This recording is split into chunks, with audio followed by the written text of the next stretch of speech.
Nouvelle semaine, nouveau vlog.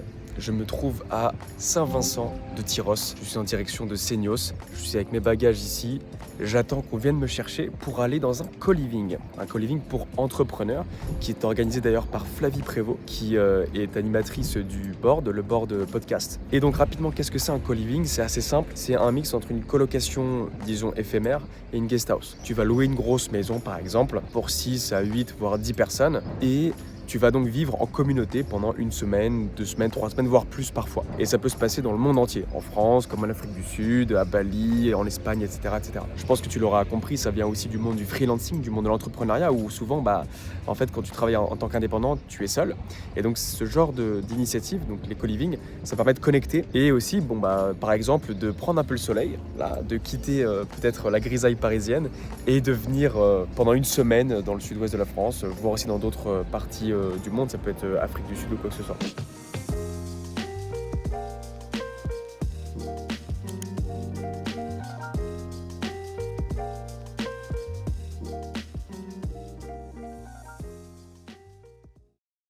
Ça y est, je suis arrivé au co-living. La maison est juste derrière moi. Elle est assez belle, très grande. Et devinez quoi? Le clou du spectacle, c'est que cette maison, enfin cette dépendance transformée en maison, elle appartient à Johanne Defay. C'est l'une des meilleures surfeuses françaises qui a participé d'ailleurs au JO en 2024. Et j'ai appris ça tout à l'heure, j'étais en mode mais non, what the fuck? En plus, moi qui kiffe le surf, c'était quand même assez exceptionnel. Du coup, je me retrouve dans le co-living. On va pas tarder à aller manger. Je vais filmer un petit peu toute la maison, tout ce qu'on fait, etc. Toutes les activités. Je vais essayer peut-être de trouver 2-3 profils intéressants pour interviewer rapidement. Ça me paraît intéressant de donner un peu de valeur à ce contenu. Et puis je vous ferai un... Alors là, c'est pas un room tour, c'est pas un appartement tour, c'est une maison tour, quoi. Il y a la piscine. Bon, pour l'instant, il fait pas très très beau, mais ça va arriver, le beau temps, on l'a vu, c'est prévu. Il y a un truc que j'ai failli oublier, c'est que donc Flavie qui organise le co-living, elle nous a pris une chef pour cuisiner midi et soir. Ça, c'est exceptionnel. On va aller voir tout de suite ce qui se prépare en cuisine. On dirait que je suis dans Top Chef.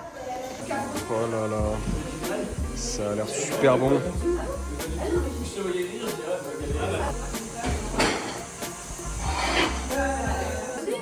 Merci beaucoup d'être venu. Merci à toi. Et par ici, ça vlog aussi là. Ah, il y a la concu. Lui, il est mieux équipé par contre. Il est mieux équipé.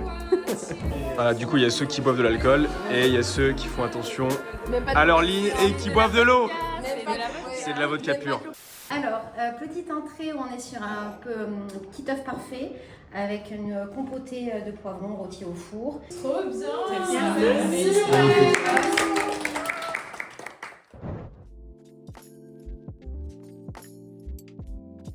Et c'est le premier matin dans la villa des cœurs brisés.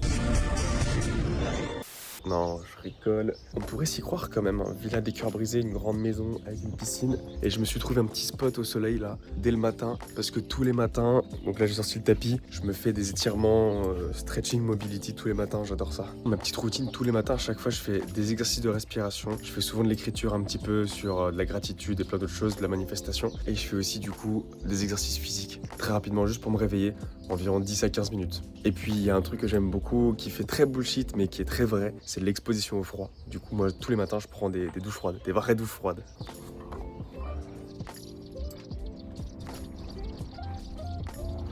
Quel bonheur de se réveiller avec le bruit des oiseaux.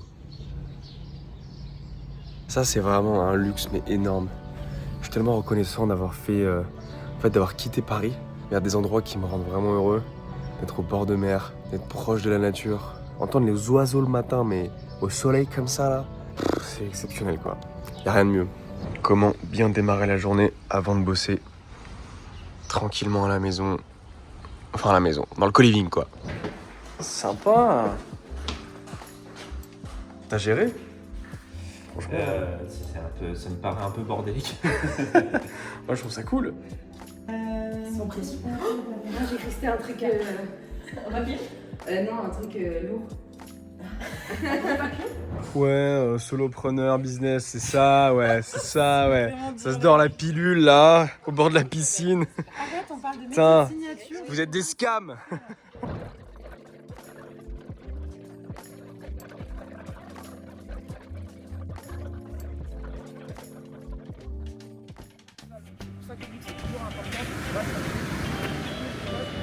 Le rebrief technique qu'on va faire, ça sera bon. Vous allez... Si la gauche part d'ici, Et on est mieux là qu'au bureau, non? Qu'est-ce que t'en penses? Allez, je vais essayer de progresser en surf. Maintenant, c'est plus dur qu'en solo business.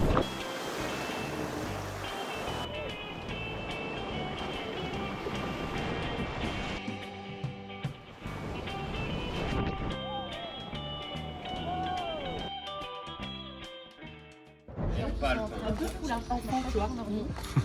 Mais fou. Il voulait vraiment parler, je pense qu'il a ce côté qui était bien aussi, c'est ce côté faut s'énerver. Donc soit on pourrait faire un truc du style. Et en même temps assez assez ouvert pour que ça soit rigolo. Aubergine et mozzarella et des rouleaux de printemps. Excellentissime. Je vais avoir 2 discussions avec 2 personnes que j'ai rencontrées dans le co-living. La première, tu vas voir, elle pensait que j'étais un arnaqueur, un scammer. Donc je te laisse découvrir la discussion juste après. Et j'ai aussi discuté avec une deuxième personne qui, elle, travaille avec l'une de mes élèves. Et donc c'est très drôle de voir que dans la même maison, quand on s'est rencontrés, il y a une personne qui pensait que j'étais un arnaqueur et l'autre qui en fait travaillait déjà avec l'une de mes élèves depuis maintenant quelques mois. Et avec qui, tu vas voir, ça se passe super bien.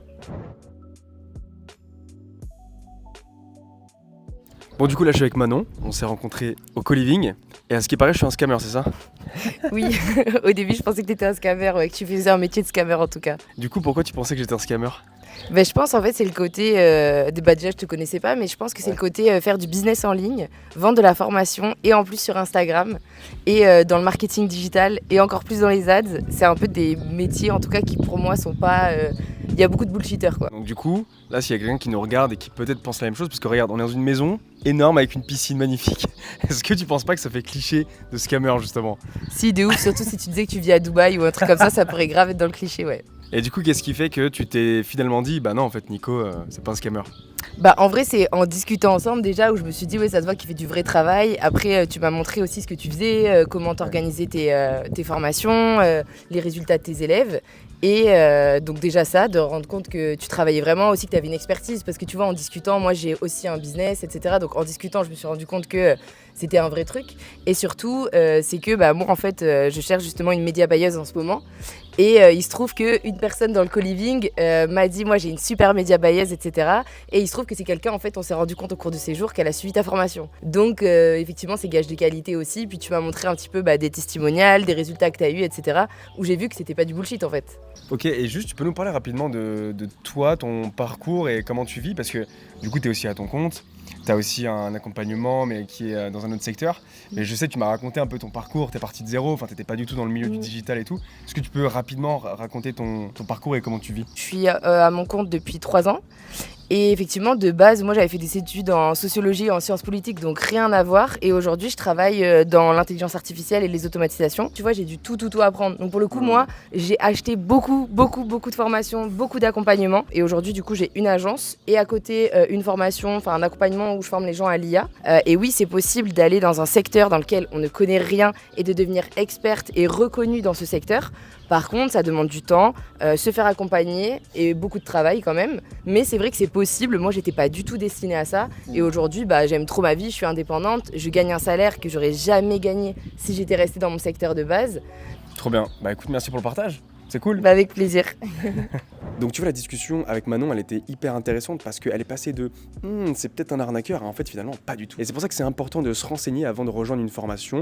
Et c'est pareil pour une école, j'ai envie de te dire. Parce qu'en fait, malheureusement aujourd'hui, quand on parle de formation en ligne, d'accompagnement en ligne, il y a rapidement l'étiquette scammer, arnaqueur qui peut arriver. Sauf que je t'invite à faire la même chose pour tous les accompagnements et les écoles également. Parce qu'aujourd'hui, typiquement, tu rentres dans une école de commerce et les cours sont pas ouf, tu vas pas dire que c'était une arnaque. Bah non, parce que c'est accepté par tout le monde et c'est tamponné par l'État. Donc je t'invite à faire attention parce que si tu veux vraiment apprendre un métier, en générer du chiffre d'affaires, donc bien gagner ta vie, tout en étant libre de travailler où tu veux et quand tu veux, il y a plein d'accompagnements en ligne qui sont super sérieux. Faut juste se renseigner, faire confiance et peut-être demander un peu autour de soi si ça peut le faire. Et puis dans tous les cas, tu verras que c'est quelque chose que tu sens. Quand la personne que tu la vois à l'écran, quand la personne tu l'as peut-être aussi en visio, tu sens si c'est quelque chose de vrai, d'authentique, de vraiment game changer en fait.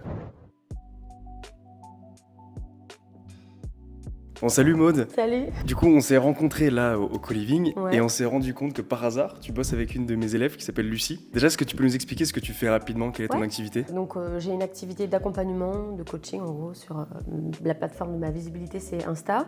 J'accompagne les femmes dans leurs projets d'investissement immo. Donc j'ai un programme d'accompagnement. Ok, donc du coup, tu avais besoin de quelqu'un pour t'accompagner sur la partie publicitaire, c'est ça? En fait, j'avais pas forcément en tête de faire de l'ADS. Je t'avoue que je connaissais pas trop. J'ai été du coup démarchée par Lucie en DM, clairement, et moi je marche énormément au feeling. Et du coup, on a commencé à en parler, mais j'ai itéré, on a testé vraiment les ads, mais l'idée venait pas forcément de moi. Et du coup, meilleure idée au monde, quoi. Elle a trop bien fait de m'envoyer un DM. Ce que j'aime bien avec Lucie, c'est que c'est bien un peu un couteau suisse. Ouais. Donc on fait du media buying, bien sûr. Donc elle va s'occuper de mes campagnes de pub, que ce soit pour les lancements des webinaires, pour la VSL, pour aussi de l'acquisition de nouveaux abonnés. Donc voilà, elle va rédiger les scripts, moi je tourne. Je m'occupe du montage et ensuite elle s'occupe vraiment de la campagne et puis voilà, des réajustements, d'optimisation de la campagne avec ensuite tout un retour sur les résultats, comment on peut faire pour que ça soit encore plus optimisé la prochaine fois, etc. Ok. Et donc du coup, le travail de Lucie, qu'est-ce que ça te rapporte? Ça apporte, en fait, moi j'ai une grosse communauté mais qui n'est pas très qualifiée. Tu vois, j'ai 130 000 abonnés mais beaucoup de touristes qui sont venus pour des vidéos de rénovation, mais pas parce que j'avais un produit à vendre. Et donc ça a été un gros problème rapidement quand j'ai voulu vendre mon accompagnement. Donc en fait, elle va venir me permettre, à travers les ads, d'avoir un discours impactant et clair sur la promesse que j'ai, qu'est-ce que je propose et qu'est-ce que je peux offrir vraiment aux nanas, quoi. Et donc je trouve que tout de suite, on a une audience bien plus qualifiée qui arrive, en fait. Il y a quasiment un an, jour pour jour, en juillet dernier, on a lancé les premiers ads. On a fait un premier événement et je crois que j'ai fait 14 ventes, un truc comme ça. Là, on a fait un webinaire dimanche, là. Ouais. Il y a eu 800 inscrits. 800 inscrits, 300 présents, 90 rendez-vous de prix. Je sais pas si tu te rends compte, c'est énorme. Et donc là, je sais pas combien on va faire de ventes, mais en tout cas, l'an dernier, c'était 30 rendez-vous de prix. Là, on fait x3. Ah ouais. Et donc, du coup, sur, je sais pas, le CA mensuel... là, il a triplé en un an, quoi. Donc je pense que tu as pu le remarquer à travers la discussion qu'on a eue avec Maud, le media buying, c'est super puissant. Elle a multiplié son chiffre d'affaires par 3. Alors évidemment, c'est pas que de la publicité en ligne, tu l'auras compris, elle met en place d'autres choses. Mais Lucie, qui travaille avec elle, qui donc fait partie de Shape Room, elle fait de la publicité en ligne et à côté, elle apporte d'autres choses, d'autres compétences pour aider une entreprise à se développer. C'est ça le media buying, c'est tu fais de la publicité et en même temps, tu vas aider à côté, avec d'autres compétences qu'on t'apprend également dans Shape Room, dans le but d'aider une entreprise à générer de la croissance, à générer du rendez-vous, du chiffre d'affaires. Et c'est ça qui fait toute la différence face aux autres métiers que tu peux voir sur Internet. Et je pense que tu peux donc en conclure que ce métier, c'est pas un truc bullshit ou encore un autre métier caché un peu chelou. C'est un vrai métier qui existe, qui est d'ailleurs exercé par des milliers de Français en CDI. C'est juste que nous, on l'exerce en tant qu'indépendants et on a l'occasion de vivre dans des maisons assez exceptionnelles.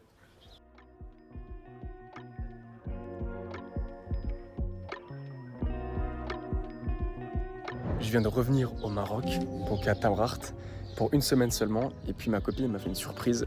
On va dormir dans des bulles avec une vue magnifique sur les falaises et sur la mer. Donc là, pour l'instant, on vient d'arriver. On va se prendre un petit thé marocain là, juste ici. Et puis on va découvrir la bulle. Ça va être magnifique. Putain, regardez tous les... Je sais pas ce que c'est des sortes d'insectes là qui volent. Il y en a plein partout. On vient d'arriver dans notre bulle. Magnifique bulle. Enfin magnifique, c'est plutôt la vue qui est belle quand même, on va pas se mentir. Je vous fais un bulle tour. Regardez cette vue là pour dormir. Le coucher de soleil sera juste là. Un lit bien grand. On a carrément la clim dedans. Et la douche. C'est fou hein. Et je trouve que pour une bulle c'est quand même assez confort quoi. Enfin comme je l'ai dit, on a la clim. Il y a un grand lit, il y a de l'électricité, il y a du coup la douche là. C'est la première fois que je fais une bulle comme ça. Moi, j'ai déjà fait ça c'était en Turquie, mais c'était un peu plus sommaire dans mes souvenirs. Voilà, vive le Maroc, il y a des expériences quand même assez exceptionnelles, c'est trop cool. Et j'explique rapidement le but de ce week-end. On s'est dit avec ma copine qu'on allait faire au moins 24 heures sans téléphone, sans internet. Donc là, j'ai juste pris de quoi filmer. Mais sinon, depuis hier soir, on a coupé nos téléphones, pas de messages, rien. Donc on connaissait le chemin, on a juste mis le GPS au cas où, mais sinon on n'utilise absolument rien. Et ça fait vraiment du bien de ne pas être connecté sur les réseaux, de voir des notifications. Ce qui rend, évidemment, ces éléments-là, vous savez, les couleurs, les mouvements, les notifications, c'est ça qui nous rend accro. Et donc on essaye le plus possible de se tenir loin de nos téléphones, même quand on se couche ou le matin, on essaye au maximum. Et je vous recommande de le faire parce que ça fait vraiment du bien, juste de profiter de la vie, quoi. De profiter de la vue, du soleil, des éléments simples de la vie en fait. Un bon petit-déj, une bonne nuit de sommeil, un bon livre, je sais pas, tu vois, un bon film, sans être sur son téléphone, juste être présent. La qualité de notre présence, c'est quelque chose qu'on oublie. Et c'est aussi ça qui fait que on est souvent de moins en moins concentré, de moins en moins présent. Et ça fait plaisir parfois de juste déconnecter, quoi. J'avais pas vu, on a une petite terrasse. Ah, cette vue, il y a la piscine juste là, c'est juste magnifique.